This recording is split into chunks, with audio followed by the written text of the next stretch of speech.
Ooh, we're gonna leave this on. Alright, so I made a promise to you guys a few weeks back that at some point I would do Claire's Gourmet Pocky from the Gourmet Make series on the Bon Appetit channel, and I have yet to get around to doing it until today. I wasn't purposely putting this off because I was scared to do it or anything, unlike some videos in the past. I just had other stuff to do first. But today is the day. If you are unfamiliar, they are biscuit cookies dipped in a chocolate coating. And yes, I am making all 4 flavors: strawberry, vanilla, chocolate, and cookies and cream. I honestly don't really know which flavor I'm gonna like the most, if they even come out edible at all. But let's get right into this. Alright peeps, so if you are a regular viewer of the channel, you would know that I upload on Fridays most of the time. Today is Saturday, and I have a good reason for being a day late. I spent 2 days searching every single store within 50 miles of my house for raw, edible cocoa butter. I either physically went to or called Walmart, Acme, ShopRite, CVS in a different town, Rite Aid, Walgreens, organic grocery stores, vitamin shops, you name it, I tried. The reason I didn't want to give in at first and just order it online because it would have taken many days to arrive to my house, hence why this video is a day late. Now besides the cocoa butter, you're going to need some flour and brown rice flour, some dried strawberries and whole milk, Oreos, brown sugar, white chocolate, some baking powder, vanilla extract, butter, sugar, some kosher salt, some matcha powder, and some cocoa powder. Don't forget, I'm doing all 4 flavors, so if you only want to make like 1 or 2 of them, you won't need all this stuff. Now just like always, we're gonna follow right along with Claire and start with our dough that will be the base of all 4 flavors of our Pocky. It's basically just a mix of your rice flour, your normal flour, a bunch of sugars, and your baking powder and stuff. We are gonna divide this in half. Half will be vanilla based, and the other half will get some cocoa powder to be the chocolate base. This dough actually kind of reminds me of a ramen dough. If you've ever made that at home, it's super dry. You use rice flour because it's a little more elastic. It just takes a ton of work to knead it together. And thankfully, I have my attachments for my stand mixer, the pasta rollers, that will help me in the process. I thought that they would help me in the process anyway, until I tried to push the first batch through. Yeah. I forgot which video it was, but this happened the last time I tried to use this too, and I gave up right away. And this time, I'm not gonna do the same thing. I'm just gonna push it back together, thin it out a little bit more by hand, and eventually, it actually started to come together. See kids, the old sayings are right. If at first you don't succeed, try and try again. Unless you are Logan Paul trying to box another YouTuber, then don't try again. The chocolate one came out just as well. It had to go through a bunch more times in order to get that cocoa powder fully incorporated. But no big deal, I was quite happy with the way these both looked. You just have to make sure that they're wide enough to then cut into strips to make your Pocky. According to Claire, you want them about 1 centimeter longer than actual Pocky because they're gonna shrink in the oven. So I tried to make mine a little bit over 5 inches, about 5 1/3.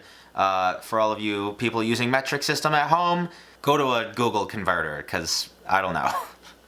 Notice I had a bunch of strips of my vanilla and chocolate cut. You want to very, very gently roll them out into little cylinder shapes.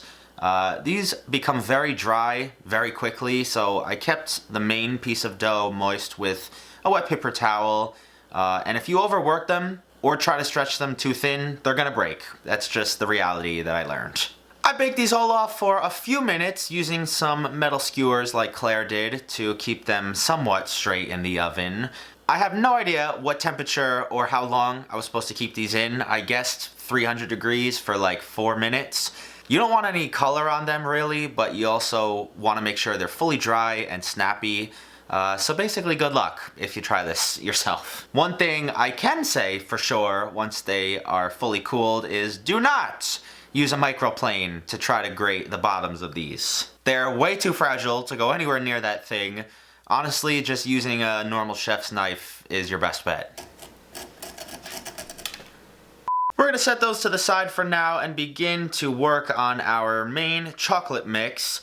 Again, it's similar where we'll make one mix for the basis of all the flavors and then split it up and add our flavorings at the end. I tried to be as precise as I could, measuring out my white chocolate and my block of cocoa butter. I gotta be honest, this has a very similar look and feel as candle wax, so I'm a little scared to eat this. But supposedly it's in a bunch of our foods, so how bad could it possibly be?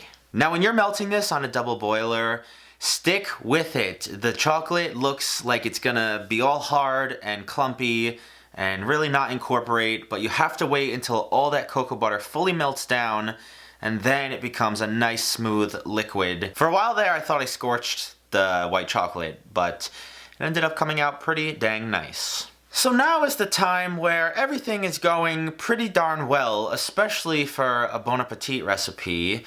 And as I go to blend my dried strawberries,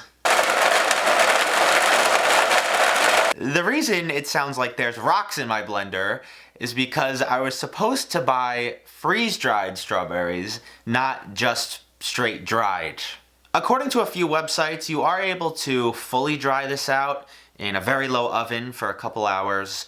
So I'm gonna pop it in the oven, and in the meantime I'm gonna work on something that I know will work out, our cookies and cream version, by just crushing up some of the chocolate cookie parts of our Oreos. I love how I'm all overconfident and cocky about having crushed and repurposing Oreos before. Like, yes, David, you've done 4 years of BuzzFeed videos. That's not something people will be that impressed with. I dipped the first quarter of my Pocky biscuits into my white chocolate, gave a nice little sprinkle of my Oreo cookies, and then popped them in this styrofoam mold that I had that I just poked a few holes in that'll act as our drying rack. I did break like 2 or 3 during this first round of dipping, and you haven't seen a bunch more that I've broken off camera, so I'm like down to less than 18 at this point. Let's try to be a little more delicate as we get into our second flavor, which is the matcha. That mixed in really nicely with our chocolate, gave a nice green tint, and seemed to dissolve completely.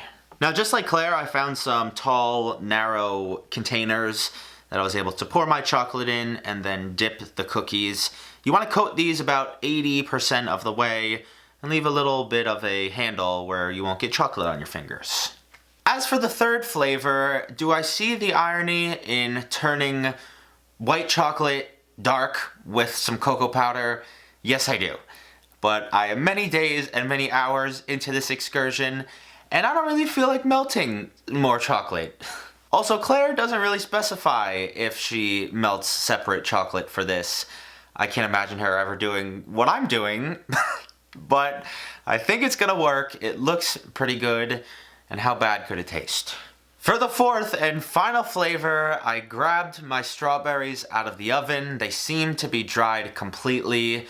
They're certainly a lot darker and harder than before. It still really didn't blend as well as I would have liked, but I think it did enough for me to be able to strain some of the finer bits down into the remainder of our chocolate.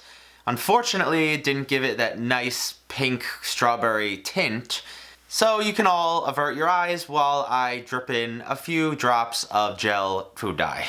This will not change the flavor or the texture. This is purely for aesthetics, aka my thumbnail that made you click on the video.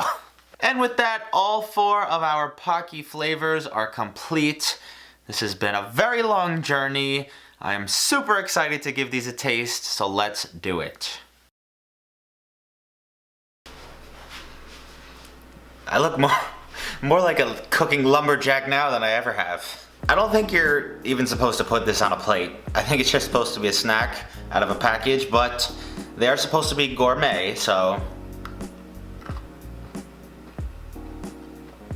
I don't think I've ever been the biggest fan of matcha. It tastes a little like dirt to me, but listen to the snap. I think that has a pretty good filling to chocolate ratio. Yeah, the texture of this is great, which is fantastic, because if all the other ones are like that, that is a great starting point. I was gonna try to avoid it and not say it, but you cannot tell me that this doesn't look like bacon bits. That might have been a good idea. Do they make savory, like, meal Pocky? Okay, this one's great. The chocolate flavor of just the bottom, that's really good. So far, both chocolate mixes have set really well, and the added sweetness from the strawberries is great. I wasn't super exact when I was rolling them as far as width goes, and as a result, we have a situation like this. It's not too noticeable, but obviously this one is quite a bit thicker. If anybody asks, I did it on purpose. It makes it look more handmade, more artisanal, one of those two. I want to reiterate, the texture and the overall like snappy crunch is really good. They just kind of feel like they're missing something. They're not bad, they're pretty good. They're just not as good as I remember the real ones being. Now I purposely left this one for last because I feel like I'm gonna like it the most. So we shall see. Yep, without question, this is the best one. You get an extra little crunch from the Oreo cookies. You get some extra sweetness. I kind of wish I mixed in the fillings of the cookies into the chocolate. And it might not have set up this way actually. But if I was able to do that, oh, for what it's worth, I would say they were worth making. Outside of the cocoa butter excursion, this was pretty fun.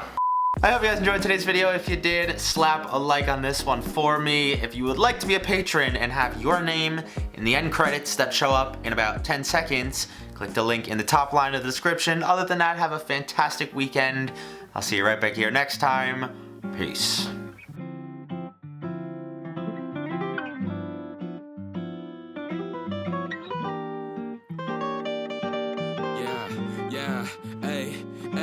With the M without the AD. Flipping burgers and my money super lazy. Try and make a meal tonight, they ain't paying me.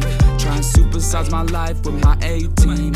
Yeah, our style wasn't wavy, but we had a vision. We could make it out tonight.